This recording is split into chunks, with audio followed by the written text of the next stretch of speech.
ट्रिंग ट्रिंग ट्रिंग ट्रिंग phone की घंटी बजती है और शिखा फ़ोन उठाती है। हेलो कौन? सामने फ़ोन पर शिखा की भाभी रिद्धि थी। शिखा और रिद्धि ननंद भाभी कम दोस्त ज़्यादा थी। रिद्धि ने फ़ोन पर कहा, शिखा मैं कल तुम्हारे घर आ रही हूँ। तुम हमेशा शिकायत करती थी ना भाभी आप मेरे घर नहीं आती हो, इस बार पक्का आ रही हूँ। इधर फ़ोन पर शिखा भी बहुत खुश हुई और खिलखिलाते हुए चहकने लगती है और कहती है, सच्ची भाभी? तब रिद्धि ने कहा, हाँ भाई हाँ सच्ची, और दोनों फ़ोन रख देती है। अगली सुबह रिद्धि अपनी ननंद शिखा के घर आती है और शिखा अपनी भाभी को देखकर खुशी के मारे झूमने लगती है। काफ़ी देर तक दोनों अपनी पुरानी बातें करती रही और साथ दोनों घर का काम निपटाने लगती हैं। शाम के वक्त शिखा के पति शरद जी ऑफिस से घर आते हैं और रिद्धि को देखकर वो भी बहुत खुश होते हैं। रिद्धि और शरद भी एक दूसरे से बात कर ही रहे होते हैं कि शरद को देखते ही शिखा के चेहरे का नूर उड़ जाता है। वह शरद को देखकर खुश नहीं होती, आखिर क्यों? रात में सभी लोग डिनर खत्म करके सोने की तैयारी करते हैं। थोड़ी देर बाद शरद जी अपने दूसरे कमरे में चले जाते हैं। शिखा और रिद्धि दूसरे कमरे में। ऐसे ही क्रम लगभग दूसरे दिन भी चलता रहा। रिद्धि ने दूसरे दिन भी शरद और शिखा को अलग अलग कमरे में जाते हुए देखा। तब रिद्धि को लगा कि शायद मैं घर पर हूँ, इसलिए शरद जी अपना बेडरूम छोड़कर दूसरे कमरे में सोने चले जाते हैं। इस बार रिद्धि शिखा के घर काफ़ी दिनों के लिए आई हुई थी। इस दौरान रिद्धि ने देखा कि शिखा शरद जी से ज़्यादा बात भी नहीं करती, पर क्यों? क्या दोनों के बीच में कोई बात है या दोनों के बीच कोई मनमुटाव है? रिद्धि ने शिखा और शरद के रिश्ते के बीच के तनाव को अच्छी तरह से भांप लिया था। और एक दिन रिद्धि ने शिखा से पूछ ही लिया, शिखा तुम्हारे और शरद के बीच में सब कुछ ठीक चल रहा है ना? तुम बुरा मत मानना, पर मैंने जो महसूस किया है क्या वह सच है? तुम दोनों के बीच कोई बात हुई है क्या? तब शिखा ने शरद के प्रति नाराज़गी जताते हुए बताया और कहा, भाभी आप शरद की बात मत ही करो तो ठीक रहेगा। हाँ सच है यह बात, हम दोनों के बीच दूरियां काफ़ी बढ़ चुकी है। तब रिद्धि ने कहा क्यों?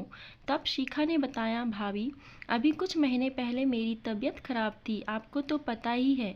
उस समय मुझे मेरी जिठानी जी देखने आई हुई थी। मेरी जिठानी जी ने शरद को काफ़ी दिनों तक गौर किया और मुझसे कहा, क्या शिखा ये देवर जी क्या रात में मोबाइल और लैपटॉप पर लगे रहते? तुम कभी देवर जी का मोबाइल चेक नहीं करती क्या? पता है ना तुम्हें इतनी ढील नहीं देना चाहिए। मांगो जरा तुम मोबाइल देवर जी से। तभी मैंने जेठानी जी की बात सुनकर शरद से मोबाइल मांगा और शरद ने तुरंत ही मुझे मोबाइल का पासवर्ड खोलकर दे दिया और मैंने शरद का मोबाइल देखना शुरू कर दिया।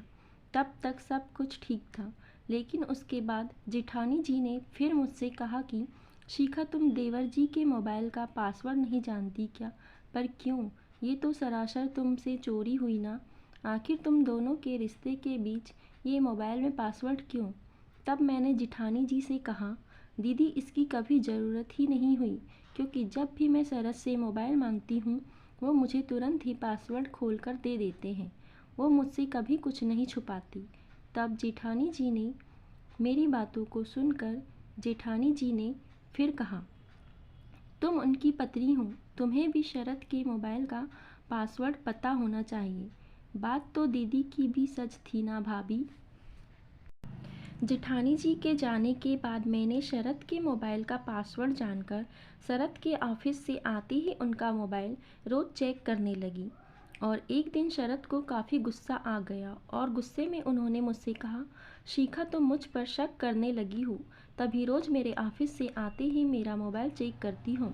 मैं कभी तुम्हारा मोबाइल चेक नहीं करता, मैं कभी तुम पर शक नहीं करता। तभी हम दोनों की बातें बहुत बढ़ गई। तब से ना मैं शरद से बात करती हूँ और ना शरद मुझसे। और तभी से दिन प्रतिदिन शरद मोबाइल में मशगूल रहने लगे हैं। शायद मुझे दिखाकर और परेशान करने लगे हैं। इतना सब सुनने के बाद रिद्धि ने शिखा को समझाया कि शिखा, यूं ही कभी भी किसी के कहने पर शक की भ्रांति मत पाला करो। और तुम्हारी जिठानी तो स्वभाव से ही शकीली है।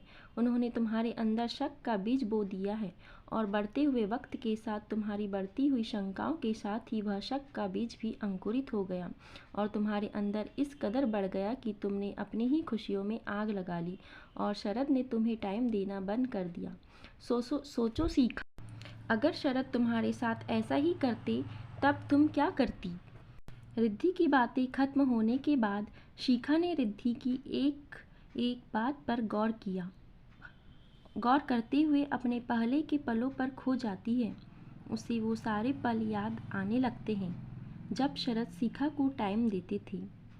शायद मेरी ही गलती है, मैंने ही अपने और शरद के रिश्ते के बीच तनाव पैदा किया है। शायद ठीक ही कह रही थी भाभी। शरद ने कभी मुझ पर शक नहीं किया, फिर मैं क्यों मैं किसी के शक के जाल में फंस गई। और ऐसे ही समय रहते रिद्धि ने शिखा को रिश्तों को समझने का एहसास कराया और कुछ ही दिनों बाद शिखा ने अपने और शरद के बिगड़ते रिश्ते को संभाल लिया। धीरे धीरे दोनों ही पहले की तरह खुशी खुशी रहने लगी।